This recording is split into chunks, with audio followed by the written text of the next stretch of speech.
Bien, buenas tardes. Pues vamos a finalizar nuestros ciclos de conferencias con la presentación titulada Inteligencia Artificial y Salud Mental Humana. ¿Pueden las máquinas salvarnos? El doctor Mauricio Gabriel Orozco del Castillo. Gracias.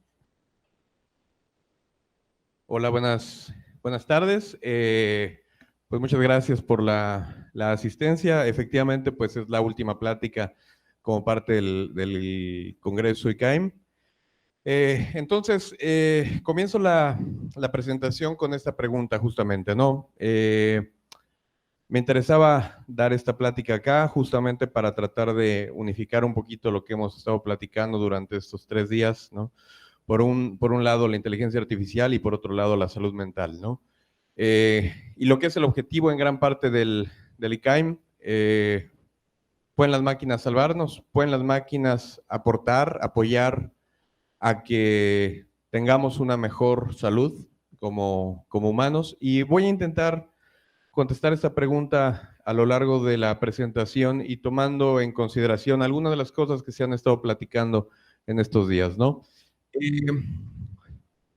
Voy a hablar de manera un poquito básica en cuestiones tecnológicas también, considerando que tenemos dos audiencias muy distintas, una audiencia enfocada a psicología, salud mental, ¿no? Entonces voy a platicar un poquito más algunas cuestiones básicas, ¿no? De las computadoras, porque pues por ahí empezamos, ¿no? La computadora nace con lo que conocemos como la máquina analítica de Babbage, que es la primera propuesta de una computadora mecánica de propósito general. Pongo propuestas mayúsculas porque esta computadora realmente nunca se construyó. Babbage no la construye, la propone, pero por cuestión de fondos es una máquina que no se termina, ¿no? Sin embargo, y lo que es un ejercicio muy interesante, Ada Lovelace, sin existir esta computadora, es capaz de escribir el primer programa para el cálculo del séptimo número de Bernoulli, utilizando este concepto que propone Charles Babbage, y se convierte efectivamente entonces en la primera programadora en la historia. Y no hablo de programadora mujer, hablo de la primera persona que programa hombres y mujeres, es Ada Lovelace, la primera persona que lo hace. Y de ahí damos un salto a una figura que es particularmente importante en inteligencia artificial, que es Alan Turing. Alan Turing está muy interesado en comprender los fundamentos matemáticos del cerebro humano y desde ahí podemos empezar a vislumbrar entonces la importancia que tiene él en la inteligencia artificial. Presenta él el principio de una máquina universal a la cual se le conoce como la máquina de Turing, esto es en 1936, y lo que propone Turing es justamente una máquina que sea capaz de computar cualquier cosa.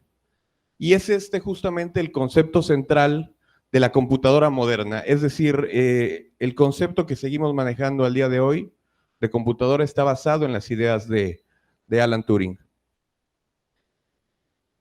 Es inevitable hablar de un poquito de historia cuando hablamos de la computación, cuando hablamos de la inteligencia artificial. Sabemos que en 1939 Alemania invade Polonia, dando inicio a la Segunda Guerra Mundial, y Alan Turing juega un papel bastante relevante en la Segunda Guerra Mundial. Alan Turing se enfoca en tratar de descifrar los mensajes que la Alemania nazi compartía, codificados gracias a una herramienta que llamaban Enigma. Entonces, Alan Turing intenta, gracias a la matemática, gracias a la tecnología, gracias a lo que son los inicios de la computación, intenta descifrar, romper el código Enigma. Justamente Enigma es una máquina que se ve como estas, ¿no? Él intenta justamente romper este código y para esto inventa una máquina a la que le llama Bombe. Hay una película que seguramente ya muchos de ustedes han visto y los que no lo han hecho, por favor háganlo, que habla justamente de esta etapa de la historia que es evidentemente muy relevante para todos, ¿no?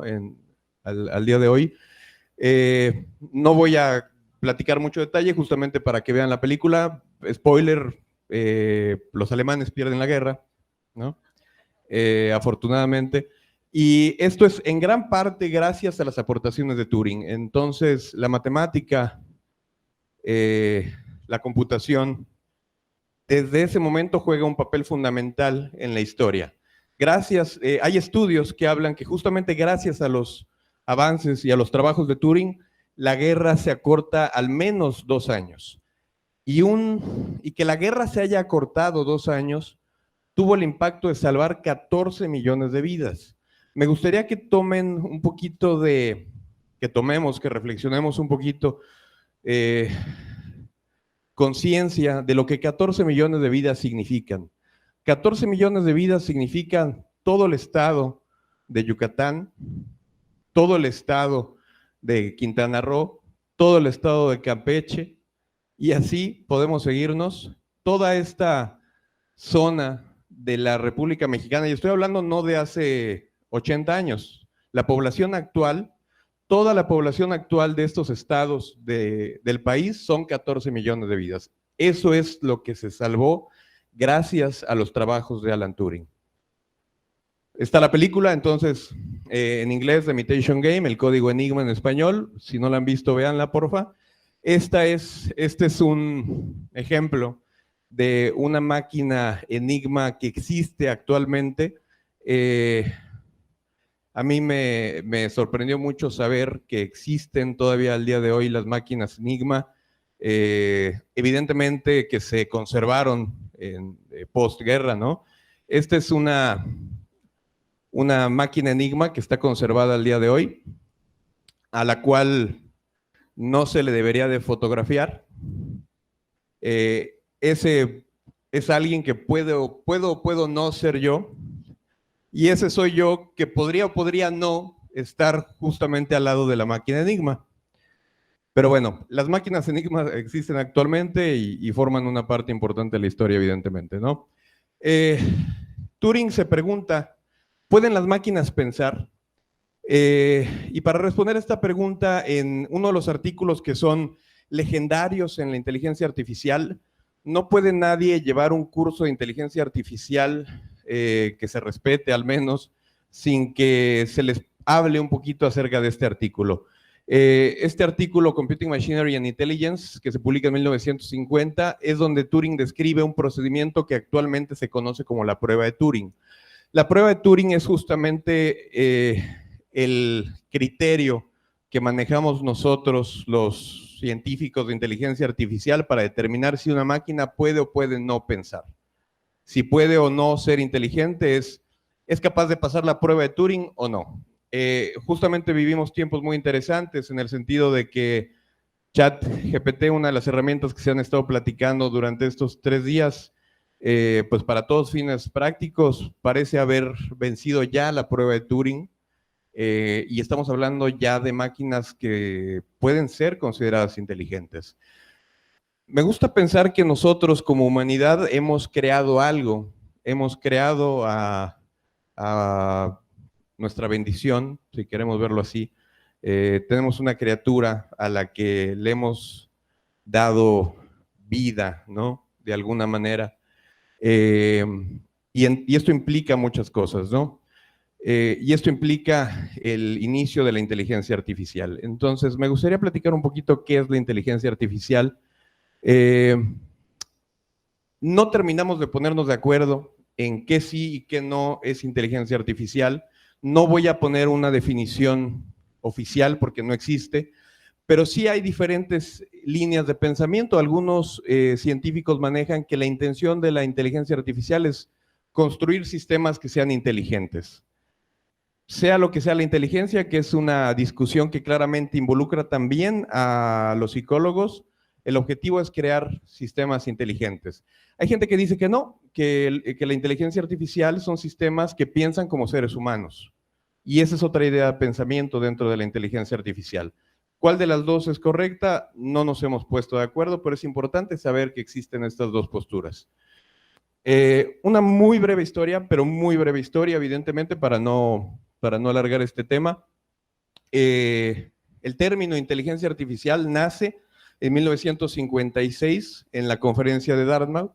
John McCarthy justamente tiene mucho que ver con este término, ¿no?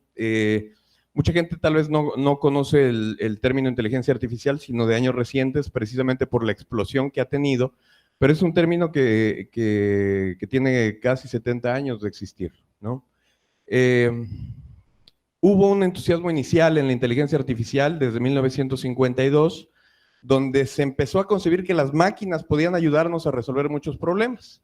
Sin embargo, viene un desencanto cuando nos damos cuenta que los problemas no son tan sencillos de resolver.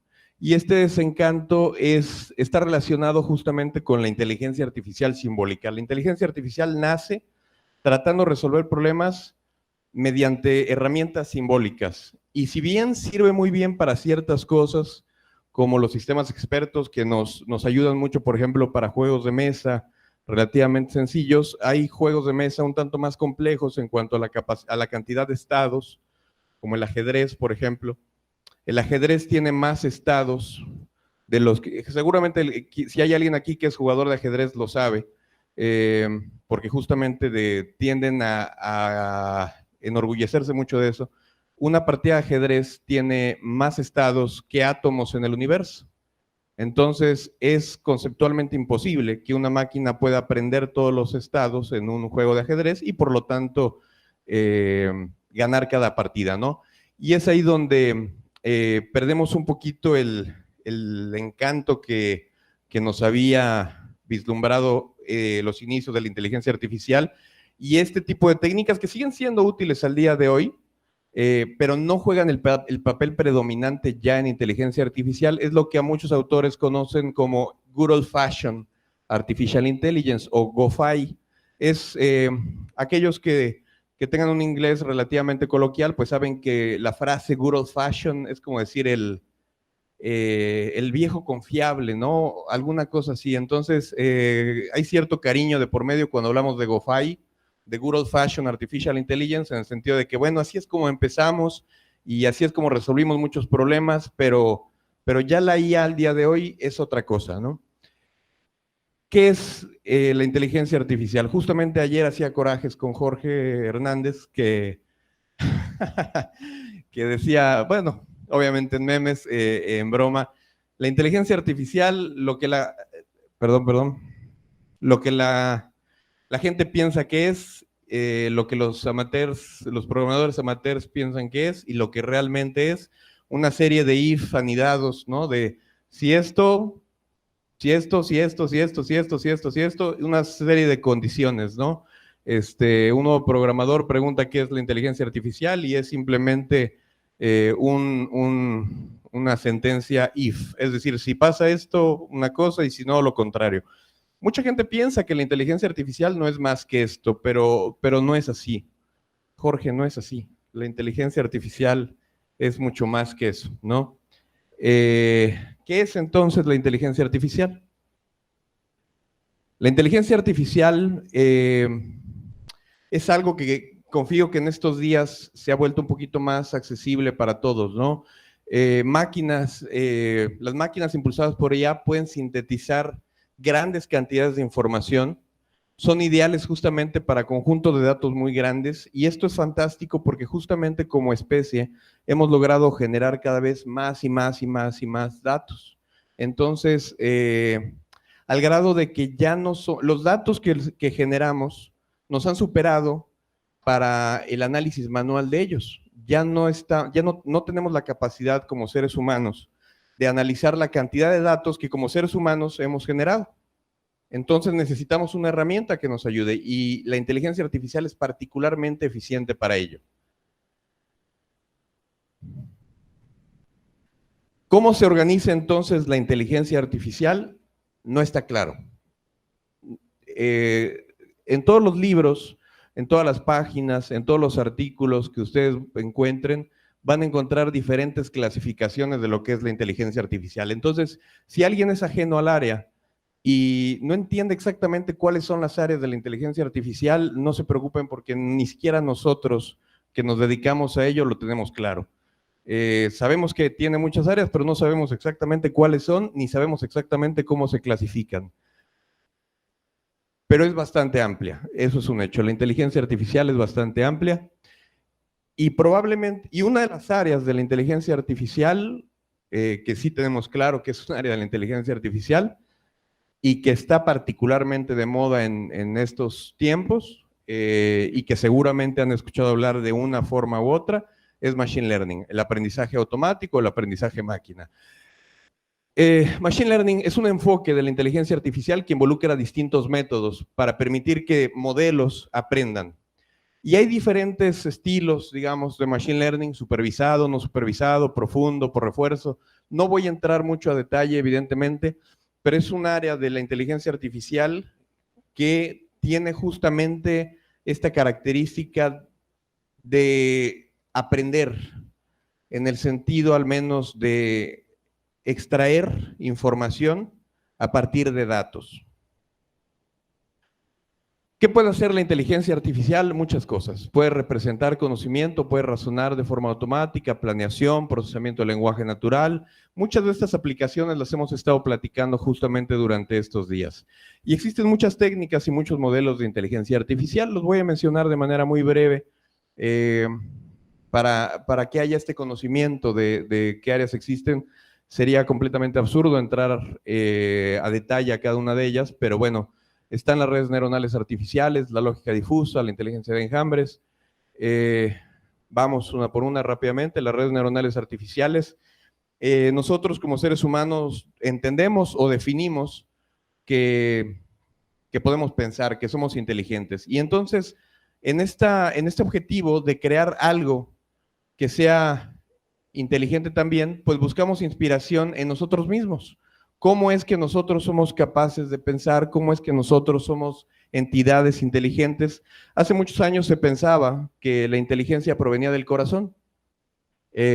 Hoy en día sabemos que no es así, que es absurdo, que la inteligencia proviene del cerebro. Y justamente entonces tratamos de entender cómo funciona el cerebro para tratar de emular ese comportamiento y crear máquinas que piensen de la misma forma como nosotros lo hacemos. Y esas son las redes neuronales artificiales, inspiradas en las redes neuronales naturales, las redes neuronales biológicas del cerebro, en una analogía con aspectos electrónicos. Nosotros tenemos neuronas, las máquinas no tienen neuronas, pero tienen transistores. Nosotros como seres humanos tenemos billones, trillones de interconexiones, y en la computadora podemos hacer eso también con la conexión de millones de bytes y memoria RAM, y podemos emular hasta cierto punto la forma en la cual el cerebro humano funciona, pero de manera electrónica, de manera digital, ¿no? En estructuras que son ya entonces las redes neuronales artificiales, que cuentan con distintas capas de entrada, capas ocultas, capas de salida, etc. Las redes neuronales artificiales, probablemente una de las áreas, uno de los modelos más famosos y más utilizados, más populares en estos años de inteligencia artificial, sirven para hacer clasificación, para hacer predicción, para hacer agrupamiento. Y es por eso que es una herramienta tan utilizada en los temas que hemos estado platicando en el ICAIM. Tenemos muchos datos que analizar. Una persona, un psicólogo, no puede hacerlo ya por sí solo, pero estas herramientas pueden ayudarle a reducir esa tarea y a obtener y a generar conocimiento gracias al apoyo de estos modelos. Otro de ellos es la lógica difusa, un modelo, una serie de técnicas para poder resolver problemas que no pueden ser resueltos de manera exacta, de manera matemática. Rápidamente un ejemplo. Pregúntense ustedes cuál es la función que gobierna la presión en newtons que deben aplicarle al freno cuando están manejando, cuando se encuentran conduciendo su automóvil a una velocidad de 87 kilómetros por hora y el vehículo de enfrente comienza a desacelerar a una razón de 2.7 metros sobre segundo al cuadrado, y su velocidad inicial era de 93 kilómetros por hora, con un coeficiente de fricción dinámico de 0.83 debido a la lluvia. ¿Cuál es la función que gobierna la manera en la cual yo debo de apretar el pedal del freno para frenar efectivamente sin impactar al vehículo de enfrente? Nadie lo sabe y nadie lo sabrá nunca. ¿Significa entonces que no sabemos cómo frenar? Lo sabemos. ¿Y cómo lo resolvemos? Pues mira, si voy muy rápido y el piso está muy mojado y el carro adelante se frena de golpe, entonces tengo que frenar muy fuerte. Esto es la lógica difusa. Tratar de resolver los problemas con términos cualitativos en lugar de términos cuantitativos, exactos, matemáticos. Ok, inteligencia de enjambres. El ser humano sigue buscando inspiración y ahora la encuentra no en sí mismo, la encuentra en el comportamiento de los animales. Vemos nosotros que una hormiga, por ejemplo, no es particularmente inteligente. Una hormiga, palabras más, palabras menos, para buscar comida se mueve de manera relativamente aleatoria. Y en cuanto encuentra comida, bueno, a medida que avanza va dejando un rastro de feromonas y una vez que encuentra comida trata de seguir este rastro de feromonas de regreso al hormiguero. Uno va a decir, bueno, pues va a ser particularmente difícil que una hormiga caminando de manera aleatoria encuentre comida, y eso es correcto, pero no hay una hormiga en un hormiguero, hay miles o decenas de miles de hormigas caminando de forma aleatoria, alguna encontrará comida, y cuando lo haga, regresará, y fortalecerá el rastro de feromonas que otras hormigas encontrarán y empezarán a seguir, de tal forma que conforme una hormiga encuentre comida y otra no, otras hormigas empezarán a seguir ese rastro de feromonas y no solamente van a encontrar un camino para encontrar comida, van a encontrar el camino óptimo para encontrar comida. Y esto es un comportamiento que podemos considerar como un comportamiento inteligente. Y es interesante porque una hormiga definitivamente no es una entidad inteligente, bajo cualquier argumento razonable, pero el comportamiento que emerge de los enjambres sí lo es. Entonces, nosotros como seres humanos encontramos inspiración en este comportamiento y proponemos modelos basados en inteligencia de enjambres que son modelos inteligentes. Los algoritmos genéticos. Nuevamente volteamos a buscar inspiración de la naturaleza, pero ahora no lo encontramos en las colonias de animales, lo encontramos en la manera en la cual las especies han evolucionado con los años. Estoy hablando literalmente de las teorías de Charles Darwin, justamente basadas en la supervivencia del más fuerte y en la reproducción por cruza de dos individuos. La idea justamente es que la naturaleza parece jugar un poquito los dados y nacen organismos con características, digamos, relativamente aleatorias, pero aquellos que están mejor adaptados para sobrevivir son capaces de transmitir esta información genética a las futuras generaciones, y aquellos que no, simplemente no llegan a una edad en la cual puedan reproducirse y pasar esta información. Y es la forma en la cual la naturaleza limpia aquellas características que son útiles de aquellas características que no lo son. Y conforme pasa el tiempo, entonces, únicamente aquellos individuos que estén mejor adaptados para sobrevivir permanecen. En un comportamiento nuevamente que podríamos definir como inteligente, nosotros nuevamente tomamos el funcionamiento de este proceso que encontramos en la naturaleza y tratamos de emularlo en estos algoritmos que llamamos algoritmos genéticos. ¿Para qué usamos la inteligencia artificial? Bueno, está en todos lados y lo sabemos. Facebook tiene un montón de técnicas de inteligencia artificial, tiene equipos enormes de investigación en inteligencia artificial. Las herramientas que utilizamos todos los días, Google Maps, Waze, todas tienen algún aspecto de inteligencia artificial. Usamos la inteligencia artificial también para apoyarnos en tareas que pueden ser peligrosas a través de la robótica. No solo eso, sino que también buscamos que la robótica pueda apoyarnos desde el punto de vista emocional, ¿no? A través de de robots para estos fines.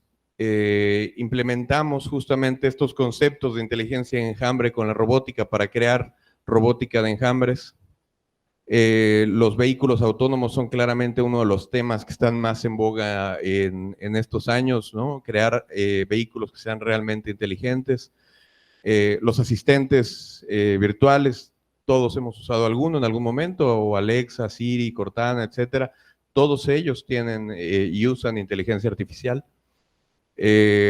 Los teléfonos que utilizamos, el reconocimiento facial, son técnicas que están basadas en inteligencia artificial. Hay grandes esfuerzos por construir modelos que sean cada vez más inteligentes en este sentido de reconocer, ¿no? Reconocer imágenes. Las mismas redes neuronales tienen, me atrevo a decir que tienen en gran medida resuelto ya este problema. Hacer una herramienta que distinga gatos de perros es algo relativamente rutinario ya en inteligencia artificial, ¿no? Nuestra bendición, nuestra creación, empieza a conectarse con el mundo que le rodea, empieza a aprender, empieza a reconocer las entidades que están a su alrededor, ¿no? No es perfecta, definitivamente, es muy poderosa, pero la inteligencia artificial tiene un montón de fallas. Estamos muy lejos, ¿no? Normalmente tiende a haber dos extremos de pensamiento, unos que piensan que la IA no es más que una serie de if anidados, y está el otro extremo que piensa que la IA va a conquistar a la humanidad en cualquier momento, y ninguna de las dos está en lo cierto, ¿no? Los robots tienen todavía un montón de fallas, las redes neuronales, por muy eficientes que puedan ser, cometen todavía muchísimos errores, entonces definitivamente no es perfecta y está muy lejos de serlo, ¿no?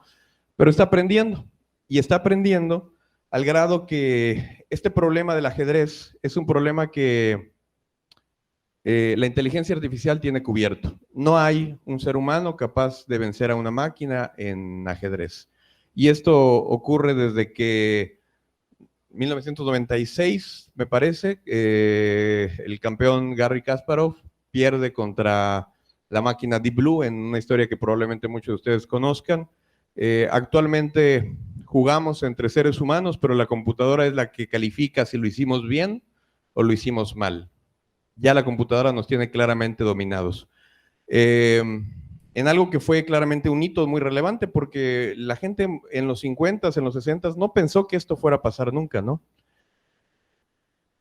Hay otro juego, que es el juego de Go, que es un juego, si el ajedrez es complejo en cuanto a la cantidad de estados y demás, Go es mucho más complejo, mucho más complejo. Y este fue uno de los juegos donde la gente dijo, bueno, ajedrez sí, porque es relativamente sencillo, pero Go es un juego tan complejo, no me atrevo a decir exactamente qué tan complejo, porque yo no sé jugarlo, hay gente acá que lo juega y lo juega bien, yo no sé jugarlo, pero sí sé que es un juego extremadamente complejo, y una serie de científicos se dieron a la tarea de tratar de construir un sistema que realmente pudiera competir con los grandes campeones humanos. Mucha gente se rió de ellos porque pensaban que era una tarea absurda. Hay un documental en Netflix que se llama AlphaGo que les recomiendo fuertemente que vean. Aquí sí voy a tener que spoilear, y el spoiler es justamente que lo consiguieron. Estos científicos lograron desarrollar un sistema que vence al campeón mundial de Go, un jugador coreano que después de haber perdido contra este software justamente AlphaGo, se retira. O sea, es tan fuerte la derrota, digamos, que decide retirarse porque él entiende que nos han vencido.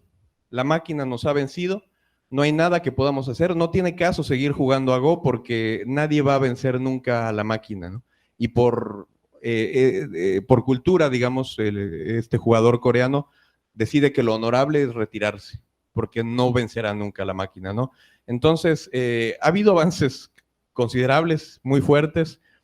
Nuestra bendición, nuestra criatura está creciendo, está avanzando y es cada vez más fuerte. Pero también es mal portada, ¿no? En ocasiones se porta mal, y de repente un robot jugando ajedrez le rompe el dedo a un niño de 7 años, y de repente se pone a platicar, así como los adolescentes que se ponen a platicar en un idioma conocido únicamente para los adolescentes, para que los adultos no lo entendamos, pues las máquinas empiezan a comportarse de la misma forma y empiezan a platicar entre ellas en su propio lenguaje. Y algunos incluso hablan de destruirnos, ¿no? Se nos salen un poquito de control, nuestra bendición empieza a maleducarse un poco y probablemente sea momento de tratar de corregirlo, ¿no? Y esto es particularmente importante porque estamos actualmente, como lo hemos platicado durante estos días, en un momento en el cual la salud mental es particularmente importante para nosotros, porque más de 1.000 millones de personas en el mundo sufrimos de algún trastorno de salud mental. Muchas personas no reciben el tratamiento o la atención psicológica debido a muchos factores, estigmas sociales, la falta de recursos de profesionales de la salud mental, etcétera. Es un problema definitivamente actual y también incluye a México. El 17% de las personas en México presenta al menos un trastorno mental y 1 de cada 4 lo padecerá mínimo una vez en su vida. La gente que estamos acá, 1 de cada 4 pasaremos por algún tipo de trastorno de salud mental en algún momento, ¿no? Al menos desde el punto de vista estadístico, ¿no?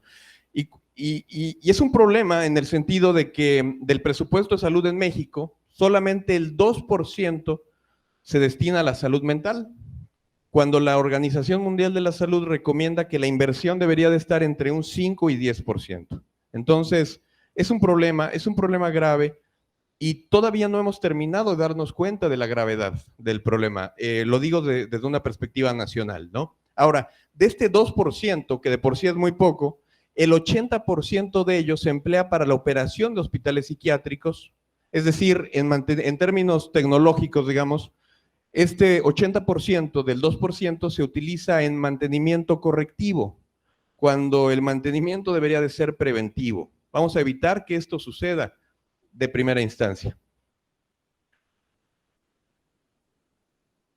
Las 20 causas por las cuales las personas en México presentan algún tipo de discapacidad, uno inmediatamente, cuando uno no va a trabajar, inmediatamente uno pensaría en, bueno, pues tiene gripa o tiene, no lo sé, de alguna enfermedad del estómago o se lastimó, se cayó, alguna cuestión ortopédica, cuando no. La principal causa de discapacidad en México son trastornos depresivos y trastornos de ansiedad. Y esto no es algo que sea ajeno a ustedes como jóvenes. No es algo de gente de 60 años, gente de 60 años. Estoy hablando justamente de gente entre 20 y 24 años. Es un problema real y creo que es importante que lo digamos y lo digamos abiertamente y que encontremos foros para discutirlo y para tratar de resolverlo. Y justamente esa es una de las intenciones de este evento, ¿no? La depresión es una de las principales causas de incapacidad y más grave que eso, mucho más grave que el que no puedas ir a trabajar, que no puedas levantarte de la cama, es que la depresión es identificada como un precursor del suicidio. La gente que se suicida, en la mayor parte de los casos, es una persona que sufría de depresión.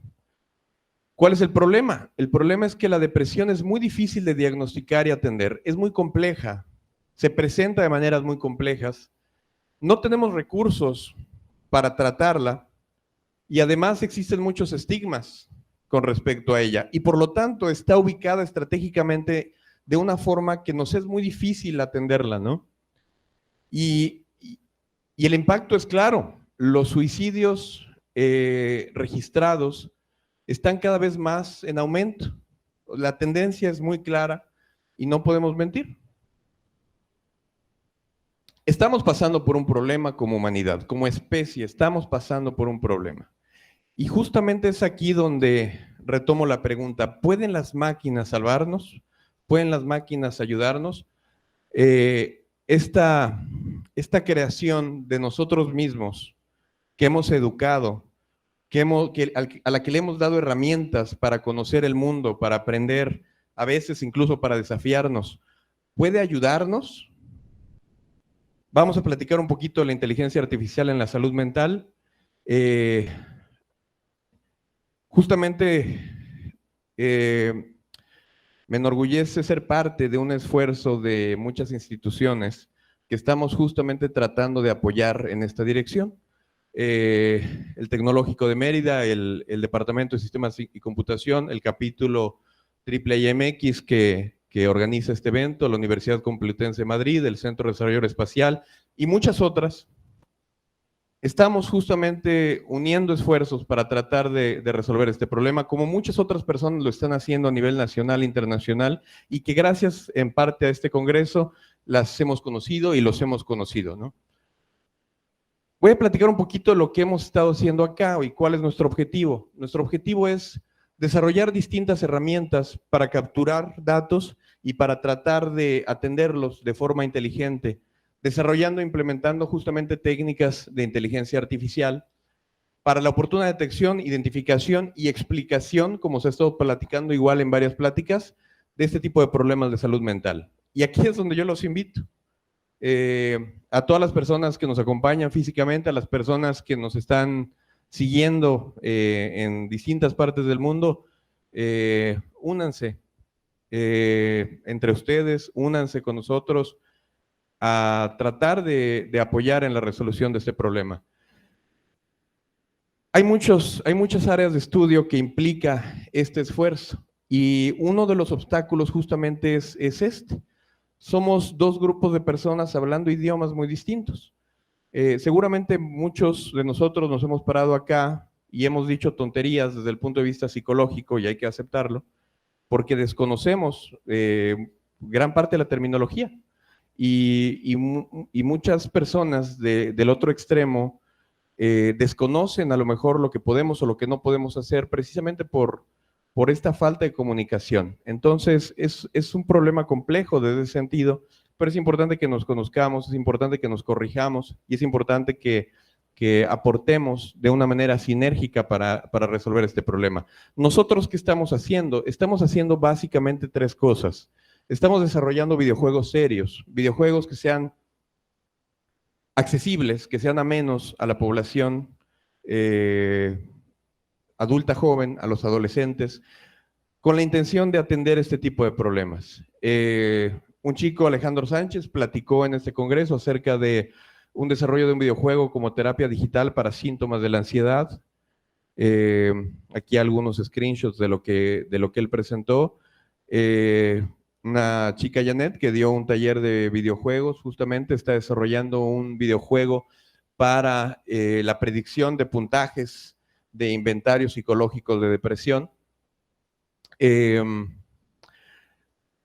el gusto de platicar el esfuerzo de un par de chicos, Pablo Vargas y Alejandra Uc, que están haciendo un videojuego para el diagnóstico y para apoyo en el diagnóstico y apoyo en el tratamiento. Les decía que de repente nos hemos parado a decir tonterías por desconocimiento. Bueno, pues acabo de decir una, no es para el diagnóstico, es para apoyar en el diagnóstico del trastorno de déficit de atención. Estamos desarrollando una plataforma web, justamente la plataforma web que llamamos Maya, que tiene la intención de apoyarnos a capturar datos, pero no solamente a capturarlos, sino a encontrar formas de identificar y apoyar a los usuarios gracias a estos datos que podemos recolectar y los servicios, digámoslo así, que podemos brindarles a las personas que la utilicen, ¿no? Y finalmente, un poquito más de fondo, pero la implementación de técnicas de inteligencia artificial y de ciencia de datos. Platicó Gerardo Pérez, platicó Manuel Cetina, platicó Esteban Pacheco acerca de diferentes técnicas para el diagnóstico de depresión en la voz. ¿Y por qué es esto? Porque la depresión te cambia de muchas formas, ¿no? Y los psicólogos lo saben bien. Una persona con depresión es una persona distinta a como era normalmente. Y claramente esto es es una idea muy fuerte, ¿no? Que una enfermedad te cambie lo que tú eres, pero probablemente está ahí la clave para identificarla. El hecho de que te cambie te da la oportunidad de detectar ese cambio. Entonces, tu voz es distinta. Cuando tienes depresión, tu voz suena de forma diferente y hay gente trabajando en tratar de identificar ese cambio para poder identificar la depresión.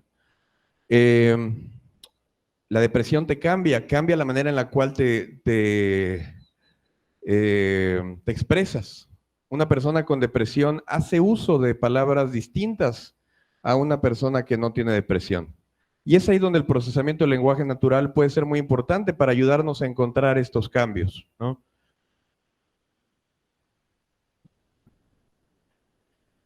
La depresión cambia la manera en la que te mueves, la manera en la que tú mueves el mouse cuando estás en la computadora es diferente cuando tienes depresión a cuando no tienes depresión.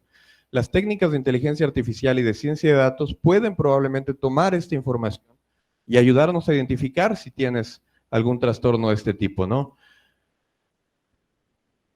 Eso estamos trabajando. ¿Y qué queremos trabajar a continuación? Hay muchas cosas que queremos hacer. Platicábamos ayer con Carlos Contreras acerca de la posibilidad de involucrar al procesamiento de imágenes, a la visión computacional, ¿no? Y tratar de reconocer no solamente emociones, que es algo que ya se hace, sino tratar de encontrar posibles trastornos directamente del rostro, ¿no? La depresión cambia tus expresiones. Probablemente podamos detectar esos cambios también, ¿no? Queremos implementar chatbots. Hay un grupo de chicos que están trabajando justamente en eso. ChatGPT es una herramienta muy poderosa en estos días y justamente queremos usarla para tratar de ayudarnos en esta dirección y probablemente los chatbots sean la solución. Queremos acercarnos a través de aplicaciones móviles que son mucho más utilizadas por los jóvenes. Queremos ir más allá, sensores remotos. Platicaba, creo que fue justamente Carlos, ¿no? Quien hablaba de que esta idea nuevamente, y esa es una idea que yo no había pensado, que no me había pasado por la mente. La depresión te cambia nuevamente, pero cambia hasta tu aliento. El aliento de una persona con depresión parece ser distinto al de una persona que no lo tiene. Y esto es algo que aprendí gracias a estar platicando con un ponente el día de ayer, ¿no? Podemos tal vez utilizar toda esta información a través de sensores remotos, IoT, para identificar todo esto, ¿no? Y bueno, para terminar, con todo esto que hemos platicado, pues retomo la pregunta. ¿Pueden las máquinas salvarnos? Yo creo que sí. Yo creo que sí pueden y justamente estamos en este camino para lograrlo. Los invito a que se unan, a que sumemos esfuerzos para tratar de apoyar y resolver este problema, ¿no? Por mi parte es todo, muchas gracias y no sé si haya preguntas.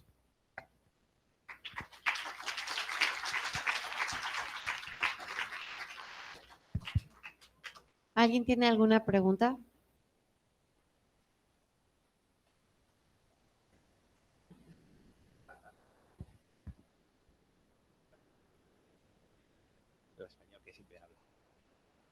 Mauricio, muchísimas gracias por tu presentación. La verdad es que creo que ha sido la guinda del pastel a este congreso tan interesante. Lo primero que me gustaría preguntarte es acerca de ese comentario que todos nos damos cuenta que es real, que es que hablamos idiomas distintos, los informáticos y los psicólogos.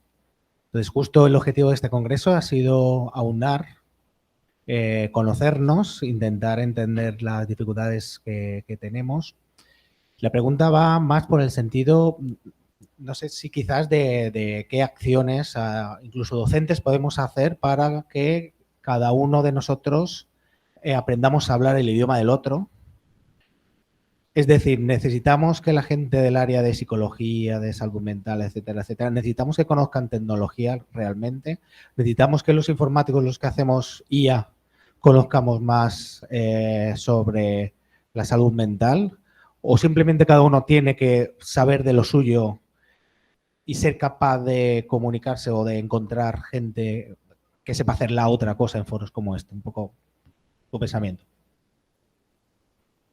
Híjole, pues es una pregunta claramente muy complicada, ¿no? Porque aquellos que estamos en el área tecnológica, creo que más de una vez por X o Y motivos de nuestro quehacer docente nos hemos dicho y le hemos dicho a alguien más, es que yo no soy psicólogo, ¿no? Yo no sé porque yo no soy psicólogo. Y creo que es cierto, digo, hay cosas que hay que aceptar que no seremos capaces de hacer nunca precisamente porque no somos psicólogos y porque la profesión es algo que no vamos a poder dominar nunca, ¿no? Pero creo que es importante, en ese sentido, digamos, desde esta perspectiva, creo que es importante sensibilizarnos, ¿no? Sí, no somos psicólogos, pero sí es importante primero romper estos estigmas, ¿no?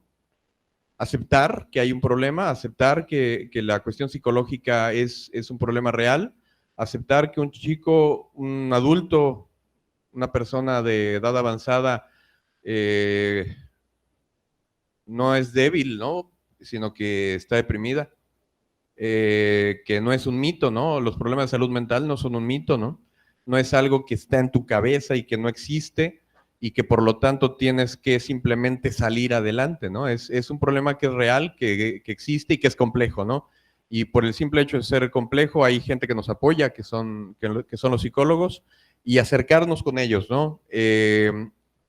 Por otro lado, desde el punto de vista de la psicología, creo que es importante que se haga un esfuerzo por acercarse a la tecnología, porque es justamente la tecnología la que puede ayudar a resolver muchos de los problemas. Desgraciadamente hay muchos tabús en ambas direcciones, es decir, muchos psicólogos piensan que la inteligencia artificial o la tecnología en general no sirve o que amenaza sus trabajos, ¿no? Y me gustaría desmentir ambas posturas, ¿no? La inteligencia artificial sí sirve y es muy eficiente y la tecnología en general sí sirve, pero jamás van a reemplazar a un psicólogo, ¿no? Jamás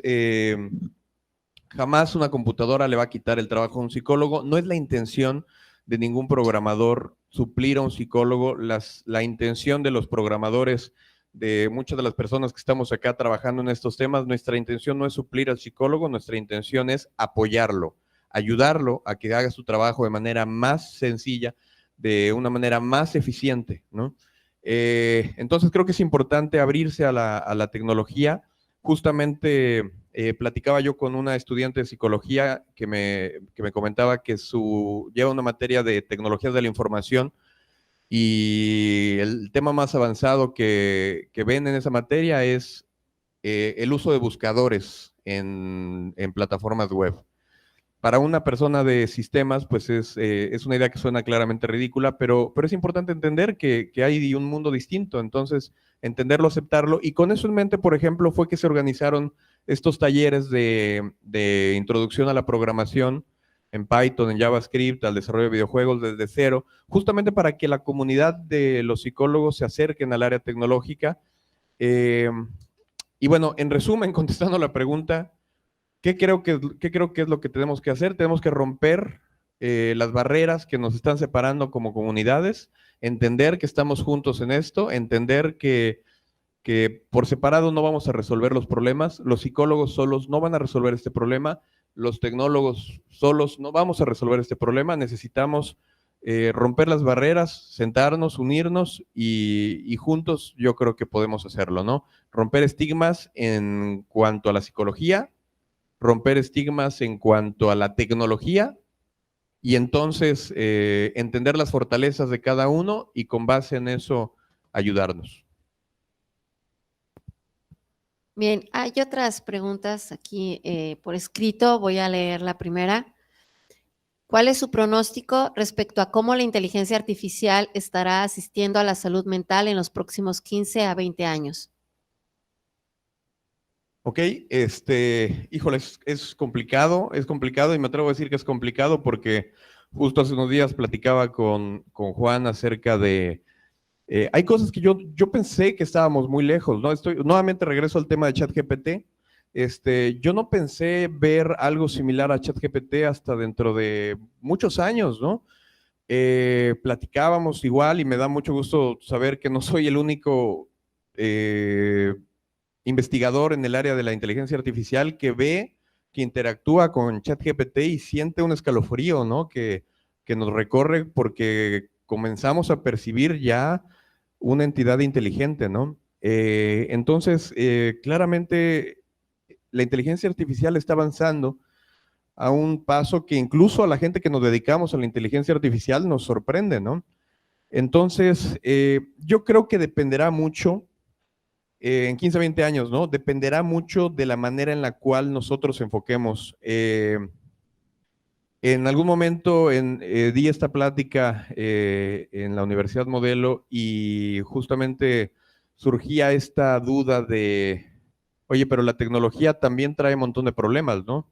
El uso del celular puede llevar a un montón de problemas emocionales, físicos, ¿no? Hasta me decía mi quiropráctico que hasta el cuello empieza a cambiar por tener justamente ahorita, por ejemplo, los que están en su celular, noten cómo el cuello lo tienen abajo y esto provoca un efecto en el cuello, o sea, el celular puede afectarte claramente de manera negativa, física, emocional, de muchas formas. ¿Eso hace que la tecnología sea mala? No. Creo que la tecnología no es mala ni es buena, el uso que le demos es lo que es realmente importante.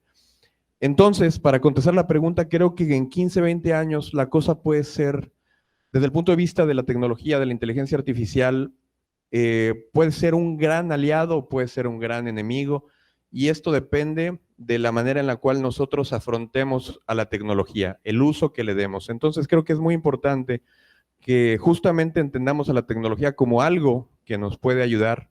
Un videojuego puede causar adicción, sí, claro, ¿no? Pero un videojuego también puede provocar adherencia a los tratamientos. Entonces, ¿los videojuegos son buenos o son malos? Ninguna de las dos.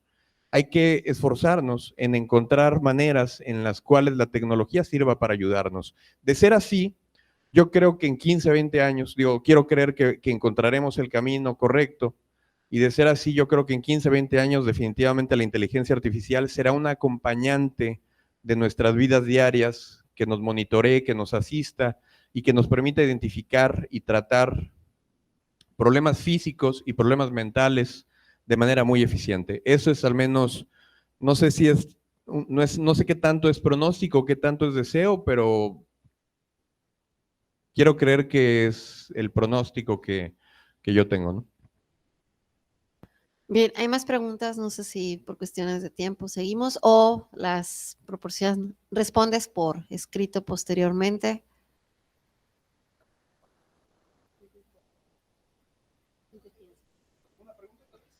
Ok, una más.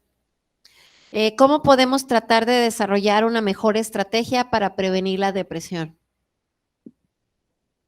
¿Cómo podemos tratar de desarrollar una mejor estrategia para prevenir la depresión? Ok, por ejemplo, aquí creo que es donde yo debo de aceptar que no estoy capacitado para contestar esa pregunta. Es una pregunta que le compete más justamente a mis colegas de psicología y creo que es algo importante. Yo tengo que aceptar, ¿no? Sería un tanto irresponsable, creo, ¿no? Que yo contesté una pregunta que claramente pertenece al campo de la psicología. No soy yo capaz de contestarlo y preferiría que, es más, si hay un psicólogo aquí que nos acompañe, me parece que estoy viendo a alguien, me gustaría, por respeto justamente a la profesión, me gustaría pasarle la respuesta, ¿no? A ella.